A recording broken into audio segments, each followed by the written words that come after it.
Brooke's final truth, a confession that shakes the core of Forrester in a world where lies often shield the most fragile truths. Brooke Logan has always walked the line between bold vulnerability and relentless resilience. For months, she smiled through champagne toasts, walked runways, sat in boardrooms, and showed up for her family with the same fierce energy that made her a Logan icon. But behind the flawless facade was a woman breaking apart quietly, painfully, and deliberately alone. The truth came out in the most unexpected way, not in a dramatic fashion show, not in a confrontation, not in a press release. It happened during a simple family gathering, just a few close relatives, champagne on ice, laughter in the background. But Brooke's voice cracked before she raised her glass, and suddenly, the entire room fell silent. "I need to tell you something," she said. Her hand trembled. Her eyes were glassy, but she stood up, unwavering. "The night I fell from the yacht," she began, referencing the now infamous incident during the Monte Carlo voyage. That had been chalked up to an accident. It wasn't just a scare. It changed everything. I didn't walk away unscathed. Everyone leaned in. "I've been dealing with complications since that fall. I didn't say anything because I didn't want to worry anyone. I thought I could manage it, but I was wrong." Then, she said the words that froze the air in the room. "I have pleural effusion, fluid in my lungs. It's gotten worse. Some days, I can't breathe without pain. Some nights, I sleep sitting up. I've been in and out of specialists' offices, pretending it's just stress, or allergies, or fatigue, but the truth is, it's serious." The revelation shattered the gathering. Hope was the first to cry. Donna gripped Brooke's hand, trying to keep her steady. Katie immediately demanded answers. How long had this been happening? Why hide something so severe? But the one person Brooke looked for, searched the room for, was Ridge Forrester. And he was staring at her like the ground had opened beneath him.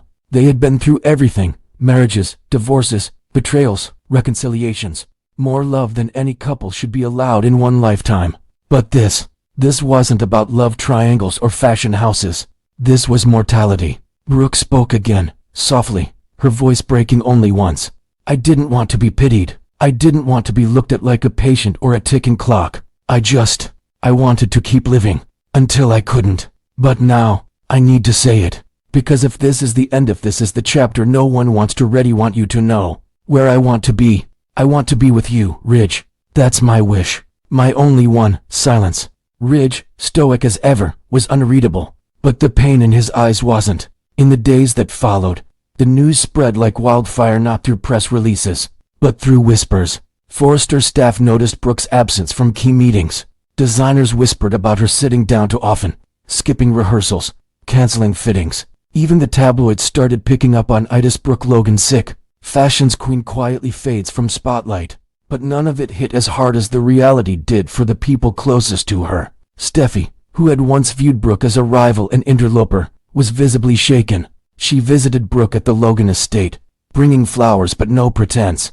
"You're tougher than most people I know," she said. "But you don't have to do this alone." Hope, meanwhile, couldn't hold back the guilt. Her own focus on Thomas, on her brand, had taken her away from noticing her mother's slow deterioration. "You carried me through every heartbreak," she whispered during a bedside visit, "and I didn't even see you were breaking." But the most emotional moment came days later, when Ridge finally showed up alone, without fanfare, holding nothing but a framed photo from their first wedding. He sat next to Brooke, didn't speak for minutes, just stared at her. Then he finally asked the question no one had dared. "How long do we have?" Brooke didn't answer directly. She didn't need to.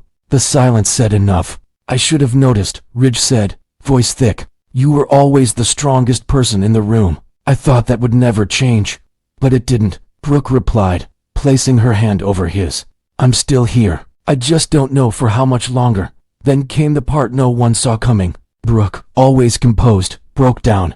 "I'm scared," she said. "Not of dying, of leaving, of not seeing the next Christmas, of missing Hope's next milestone, of not being beside you when you finally decide who you want to grow old with. I wanted more time. I thought we'd have more time." And for the first time in decades of on and off chaos, Ridge didn't offer platitudes. He didn't say "you'll be fine." He just said, "Then we make the most of what we have." Starting now, he moved back into the Logan estate that night. But not everything was calm. Questions began to rise around the timeline. If Brooke had been hiding this since the yacht incident, that meant months of secrecy, appointments, prescriptions, therapy sessions, painkillers so carefully hidden. Who helped her cover it up? And why did she keep it from Ridge, of all people? Even Bill Spencer, never one to stay out of Logan drama, called Brooke directly. If you need anything I'm here. You didn't have to face this alone. But Brooke simply thanked him and said, "This is Ridge's time now, not yours." Yet, in typical bold and the beautiful fashion, peace never lasts long.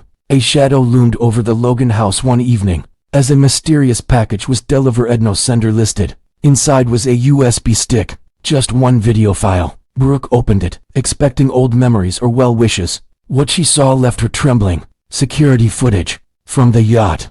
The night of the fall. The angle was obscure grain yet clear enough to see a figure approaching Brooke from behind. A hand brushing her shoulder. A confrontation. Then Brooke's fall. She hadn't slipped. She had been pushed. The implications were immediate. If Brooke's condition was a result of a deliberate act, then someone had tried to kill her. But who? And more importantly, he now. Why send the footage now, when she had just begun to face her mortality and seek peace? Ridge returned from the kitchen to find Brooke pale, clutching the laptop. "What is it?" he asked. Brooke could barely speak. She simply turned the screen toward him. His face darkened, jaw clenched. "That wasn't an accident," he whispered.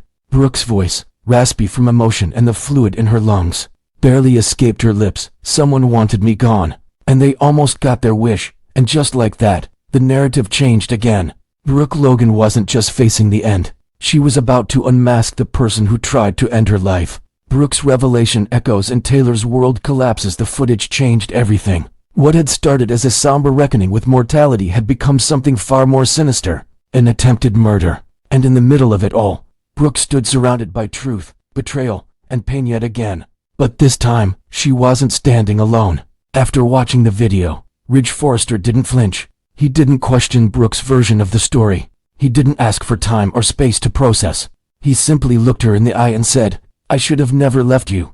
Then, without hesitation, he moved back into the Logan estate permanently. The decision sent shockwaves not just through the Forrester family, but through the tight emotional triangle that had defined Ridge's life for decades. Taylor Hayes heard the news from Steffi. The message was short, clipped, almost embarrassed. "Dad's with Brooke." He moved back in. The words sliced through Taylor like glass. After everything she and Ridge had endured, every heartbreak, every reconciliation, every moment of hope she had believed, finally, this time was different. That the chaos had ended. That Ridge would choose stability. Choose her. He didn't. But Taylor wasn't about to go quietly. She confronted Ridge at the Forrester mansion. The door flung open before she could knock twice. "I need to talk to you," she said, her voice trembling.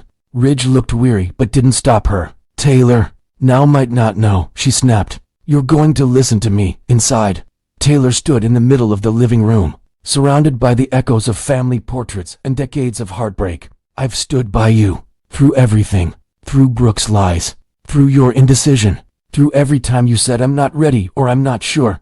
I gave you time. I gave you my life. And now when Brooke is dying, you come running back to her like it's some tragic love story?" Ridge remained silent. "I'm not asking for a lot," Taylor continued, tears streaming now. "I just want you to make a choice. Not for today, not out of pity, but forever. Marry me. Show me I'm not just your fallback. That this isn't just another round in the Ridge and Brooke cycle." The room stood still, and then Ridge spoke low, but firm. "Taylor, I have made a choice. I'm sorry, but I can't marry you. I'm staying with Brooke." Taylor's knees buckled slightly, but she caught herself. "You're choosing her," she whispered. "I'm choosing what's right for me," he replied. "She's sick. She might not have much time left. But even if she were healthy, even if we had 50 more years, he'd still choose her." Taylor took a shaky breath, then nodded. "Then I guess that's it." But instead of exploding, instead of begging again, Taylor did something no one expected. She left. No dramatic goodbye. No fiery outburst. Just quiet resignation. That night, she packed a single suitcase, left notes for Steffi and Thomas, and booked a one-way ticket out of Los Angeles. The last thing she said to Ridge without even looking back was, "If she's your always, I won't be your maybe anymore." By morning, Taylor Hayes was gone. The news devastated Steffi, who blamed both Ridge and Brooke for her mother's departure. "You've broken her again," she said, storming into Brooke's house. "And don't pretend this is all some noble thing about love. You always win, don't you, Brooke? Even when it costs someone else everything." Brooke didn't fight back. She simply sat, pale and quiet, connected to her oxygen device, and whispered, "I never wanted to win. I just didn't want to die without telling the truth." But while the emotional carnage played out around her, one question still lingered at the identity of the person behind her fall. Detective Sanchez reopened the case, using the yacht footage as new evidence. The figure in the video was obscured, but enhancement software revealed key details: a leather bracelet, an unusual ring, a distinctive gait. Ridge reviewed the footage obsessively.